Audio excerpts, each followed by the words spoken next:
I will never forget my first media advisory meeting with a New York Times reporter. At the time, I was a junior communications associate working for a startup advocacy organization in my home state of Connecticut. And as only the fifth hire, it was already intimidating enough. My two bosses were incredibly accomplished and impressive men. One was a Rhodes Scholar and Harvard grad. The other was a PhD researcher who led all of the communications and was Georgetown educated. In the days leading up to this meeting, I did all of the normal stuff. I poured through our data, I corrected talking points, and I did briefing conversations with both of them. My job was to make two already stellar and impressive people look even more so in front of this reporter in the hopes that we would not only get a great story, but this would lead to future opportunities. And on the morning of the meeting, I obviously was the person who was putting all of those perfectly collated packets on the boardroom table, letting her into the space, offering her water, and then sitting and waiting for it all to get started because my job, I thought, was done. Now I was just going to be a listener and a learner. The conversation started to go really well. We were poring over the data and thinking about sort of what this all meant. There's an achievement gap. It's affecting the lowest income families in our state and across the nation. What to do about it? And I can remember looking at some point at a reporter and just seeing in her eyes that while all of this was very interesting, there was not a story here. And at some point, maybe as sort of her last ditch effort to save the meeting, she looks over to me and just simply says, "Danielle, what do you think about all of this?" And completely unprepared to have to speak at all in this meeting, I just took a breath and said the first and most honest thing that came to my mind.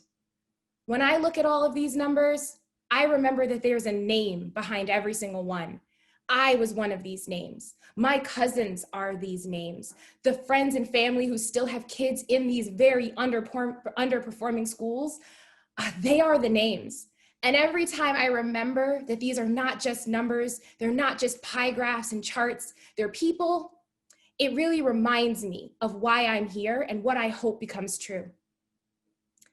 I'm Danielle Kristine Toussaint. I am a communicator and a storyteller and a strategist, and I am delighted that I get to be here at Aspen Institute every day supporting incredible leaders like Ann Mosley, and specifically as the Morgridge Communicator in residence for the Ascend program, all the rest of our team. And I got here after working for several years leading communication strategy with mission-driven executives and entrepreneurs in my own practice, She Thinks Purple. And I'm so excited to be a part of this conversation today because it couldn't possibly be more timely and resonant. I want to congratulate Ida and the rest of the team who've worked for 5 years to get us to a place where we have such a strong and clear set of recommendations for what it will take to help every family be on a path to greater prosperity, where it unlocks mobility and where it increases just our capacity to have financial security. That's what this program is all about, and it's so deeply personal to me. But after we sit and listen to really smart people talk, there can be this tendency to say, yes, I know I must do something, and then this instant paralysis that sets in around what exactly that something should be.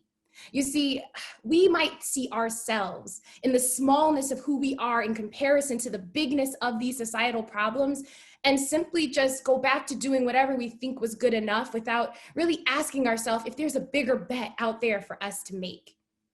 So I just want to spend the balance of my time talking with you from the perspectives that I've held in the manyest places that I've been about what I believe is the biggest bet we can make collectively right now. And it's in people. And not just any people, but 3 specific groups of people.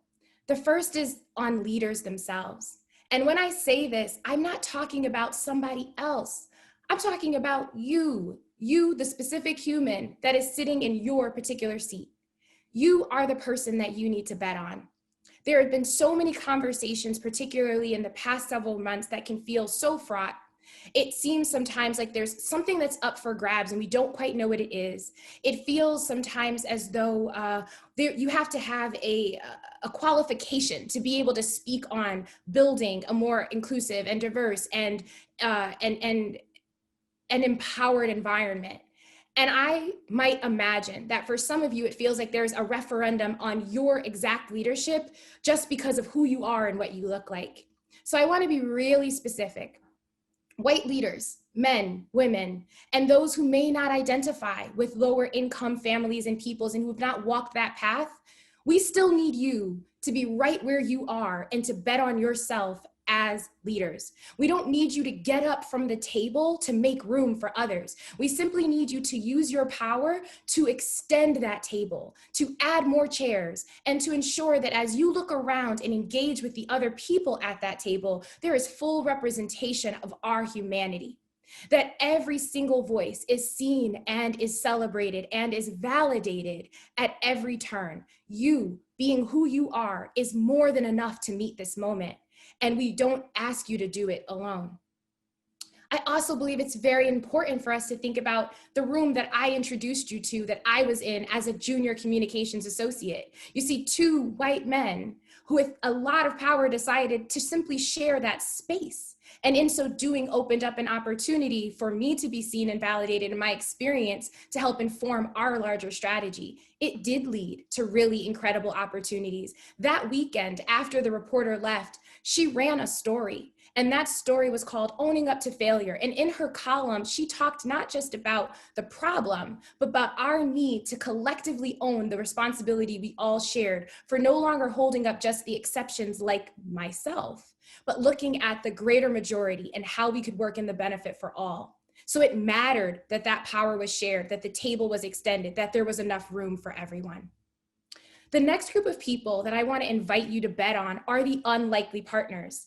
I was the unlikely partner in that room. Nobody, including me, expected to hear my voice. And yet, because I was there, it opened up an opportunity for us to think about something very differently and from a voice most proximate to the problem that we were trying to solve.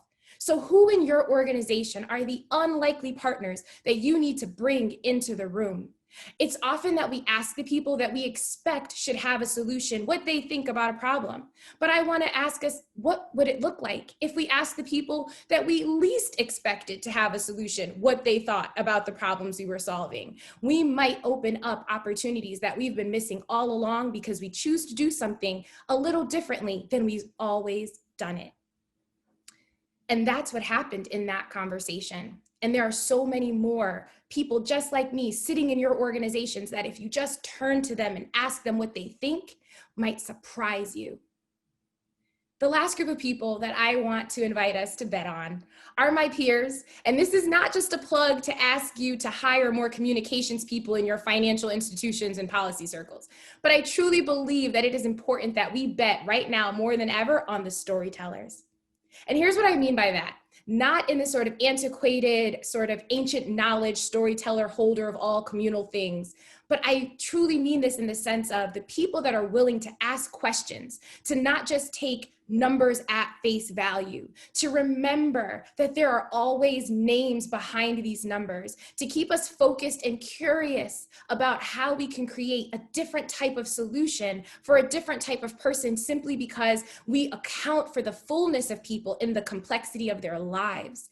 Those are the storytellers. They keep us honest, they keep us inspired, and they keep us focused on what really matters at the end of the day.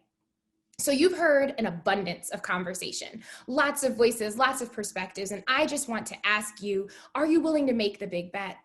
Are you willing to bet on your own leadership, even when it's uncomfortable, even when there's uncertainty, and to trust that you are in the seat you need to be in and that you don't have to do the work alone? Are you willing to bet on unlikely partners, to turn to the junior person in the room and ask, what do you think about this? Are you willing to bet on the storytellers, the people that will help you to stay focused on what is more than just the trend, but the actual real people that are behind all of this, to care about their lives as they live them every day? If so, I believe that we could be back here in 5 years, having amazing conversations that hold up the impact that we've achieved together. Super proud of all that we've done because we were willing to bet on something at the moment when we needed it most. So thank you for letting me spend this time with you.